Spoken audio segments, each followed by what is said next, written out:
In this video, I'm going to be showing you how to change your brake drum, the shoes, the cylinder, and a wheel bearing. I'm in no way professional. This is just a bit of a guidance for anyone who needs any help. Before I start, I would say to make sure that your car is well chocked, that you have the car on an axle stand, and I even put the jack still under the car, just not jacking it up, just to give it a little bit extra. Make sure that the handbrake isn't on, and just make sure to keep yourself safe and remember that the car is kind of floating. You'll want to make sure that your cap on your brake fluid reservoir is taken off so that when you squeeze the piston, it has somewhere to go. Rear wheel off, remove this bolt, and then take off the rear hub. Once the rear hub is off, you want to remove this cap and remove the nut inside. You'll want a number 30 mil socket. For this, I would suggest putting a little bit of WD-40 on here.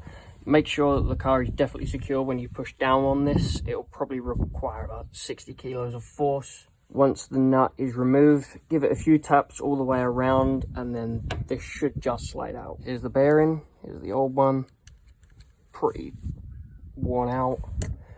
Next step will be removing the pads.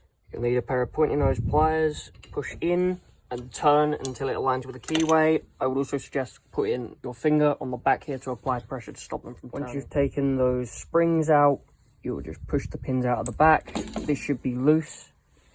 What you'll want to do is get a flathead screwdriver, or I just used the pointy nose pliers just to carefully push this piston back, and then you should be able to slide this out because there's a slight lip just here. You should be able to pull it forward, and then this should pull up or down. Once that's out, it shouldn't be that hard. In theory, you can't really guarantee it, but you then need to remove the handbrake cable. Should be pretty easy to pull out, might need a bit of WD-40, and you just want to grab this with the pliers and wiggle it until it comes out of the little keyway in there. In my case, I'm also changing the cylinder, so that adds an extra step on it. If not, you could just clean this up. To take the brake cylinder off, there is for me, it was a number 11 spanner. For the brake pipe, my brake pipe unfortunately broke, and then there is a Torx bit that goes for the little screw in the back, and then you can just give it a couple of taps with a hammer and it should come out. The little screw in the back is a T30 Torx. Next thing is you want to give everything a nice clean. I used brake cleaner, it's fast absorbing. I used a microfiber cloth, and I also used a toothbrush, an old toothbrush, just to get in everywhere. I made sure to thoroughly wipe it out, make sure it's all dry. Next thing you want to do is all of these pads, and here where the shoes go, you want to make sure they are lubricated with some copper grease, which is what I use, just stops it from seizing up. And then you're going to want to swap everything from your old shoes to your new ones. I personally would take a photo of how everything was gone together on yours, so then when you can put it onto the new ones, because you'll be reusing this piece, well, you'll be reusing everything other than the shoes unless you change the springs. I'm going to change the springs, but definitely take a photo so you can remember exactly where everything goes. When you're removing the assembly, when you want to take this part out of here, you just want to slide this forward, and then this should slide down and out. The springs aren't that hard to take apart. There's not many parts to it. Just make sure you don't get yourself in the face. This is where I am assembling the new piece. You need these two to keep from the original setup. And the first spring you put in is this long one that clips into here, and then it goes into there. I've put the smallest spring from here to here for the handbrake. And when you are assembling this half, you just want to pull this forward for the handbrake, slide this up, and it should go into place just there, and it will lock in, and then you can just push this back and then it won't come apart. Next, the long thin spring clips into here and also into here. You put this side in first, and you want to get the pointy nose pliers behind and pull it this way and get that to hook into there. It is a little bit fiddly. And the last step of the assembly is just putting the bottom spring in. This will probably fall out when you're trying to put it back together, but it just goes into the two lower holes. It's the last spring. It's quite a big wound one, but it's the shorter one. It should be pretty self-explanatory when you lay out all the springs in front of you. Here I have everything laid out. I have my new brake cylinder. I have my little Torx screw that goes into the back. I would give this a little clean up with a wire brush, and then I would put some copper grease on it, just a bit of anti-seize.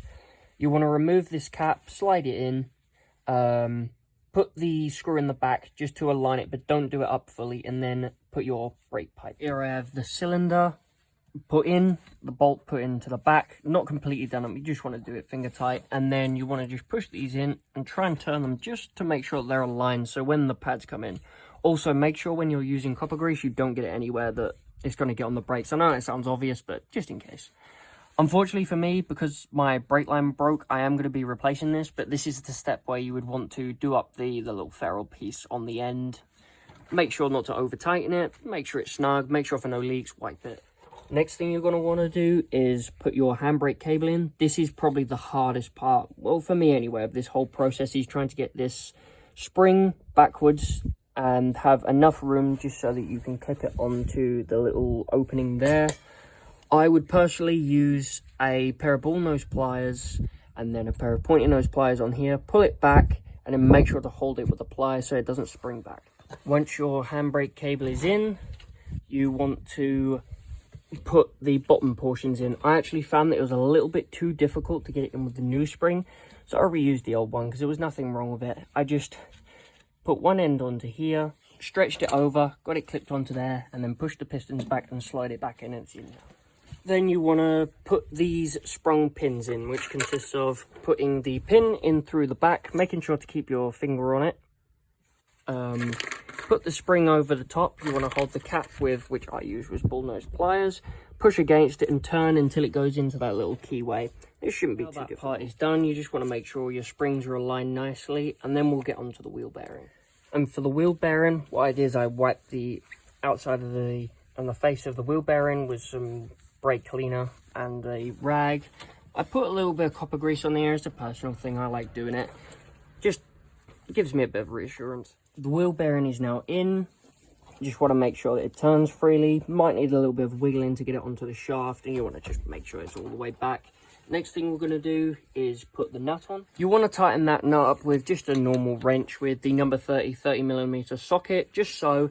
And then I got my torque wrench and I did it to 175 newton meters, which is what I read online. Might be different for your car, might not be correct, but that's the information I found online.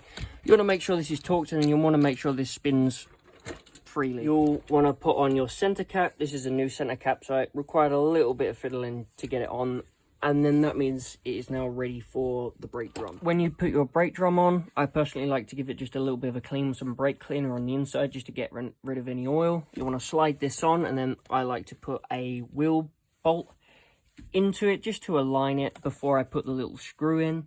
When you put the little screw in, make sure you give it a little bit of a clean and then put some anti-seize on it. Once you do up the screw, make sure not to over tighten it. You want only a very, very small amount of the anti-seize.